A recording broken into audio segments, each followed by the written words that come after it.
Read करेंगे, let the set S 2, 4, 8, 16 up to 5, 12 be partition into 3 sets A B C with equal number of elements such that A union B union C equal to S। कहने का मतलब आपको एक set दिया है, ठीक है, और इस सेट को जो है 3 सेट्स में आपने कन्वर्ट करना है ए बी सी में, लेकिन विथ इक्वल एलिमेंट्स, यानी जो एलिमेंट्स सेट के अंदर एस के अंदर हैं, इन नंबर ऑफ एलिमेंट्स को 3 इक्वल एलिमेंट्स के सेट में कन्वर्ट करना है, ए बी सी में पार्टीशन करना है, ठीक है। और कंडीशन क्या है, इनका जो यूनियन है वो मिलके वापस यही सेट आएगा, and A intersection B equal to B intersection C equal to A intersection C equal to null set, यानी जो इंटरसेक्शन है इसका नल सेट है। कहने का मतलब है एलिमेंट रिपीट नहीं हो रहे हैं, यही तो है इन तीनों में, ए बी सी में। The maximum number of such possible partition of S is equal to, यानी आपको फाइंड आउट क्या करना है, इस तरह के कितने पॉसिबल तरीके होंगे ए बी सी को बनाने के एस में से, ठीक है ना, यानी एस में से ए बी सी को बनाने के कितने वेज है, ये आपको पता करना है। तो देखो तरीका क्या है इस क्वेश्चन को करने का, एलिमेंट्स को डिवाइड कर रहा है ना, तो हमारे पास जो सेट है ये देखो, ये आपके पास 2, 4, 8, 16 अप टू है 5, 12 तक, इस तरह से है ये, ठीक है। अब इसमें से जो है हमने क्या करना है, ए बी सी सेट बनाने हैं इक्वल एलिमेंट। पहले तो इनके एलिमेंट देख लो कितने एलिमेंट है, इसको समझने के लिए थोड़ा इसको ऐसे भी कर सकते हैं, 2 की पावर 1 है, ये 2 की पावर 2, ये तो दिखा है, ये 2 की पावर 3 है, ये 2 की पावर 4 है, तो यहाँ तक जाएंगे तो 2 की पावर 9 आ जाएगा, समझ रहे है ना, 2 की पावर 9 आ जाएगा। तो कहने का मतलब नंबर ऑफ एलिमेंट्स कितने मिल गए होंगे, number of elements in set A, set S में कितने हमारे पास 9 एलिमेंट्स है। अब इस 9 एलिमेंट से हमने क्या करना है, ए बी सी ऐसे बनाने हैं, बी ए बी सी ऐसे सेट बनाने हैं, और इनके क्या होने चाहिए, नंबर ऑफ एलिमेंट इक्वल होने चाहिए। तो इक्वल देखो 3 से डिवाइड करेंगे तो यानी 3 एलिमेंट्स यहाँ होंगे, 3 एलिमेंट्स यहाँ होंगे, 3 एलिमेंट्स यहाँ होंगे।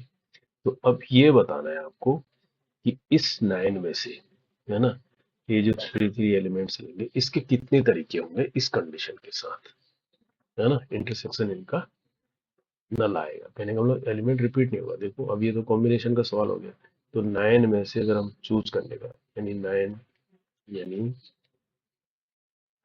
ऐसे लिख सकते हैं, the way of choosing set A from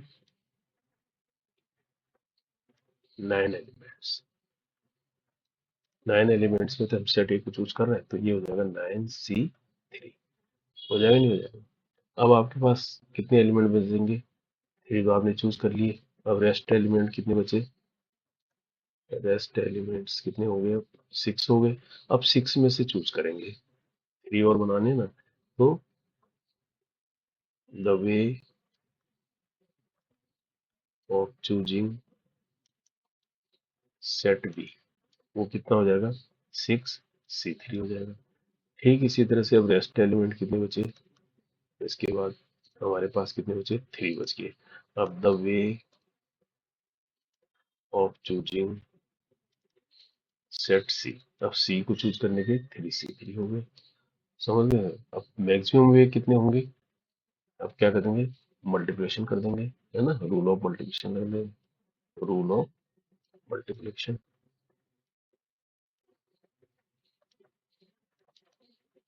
simple सा सवाल हो गया। तो 9C3 इंटू 6C3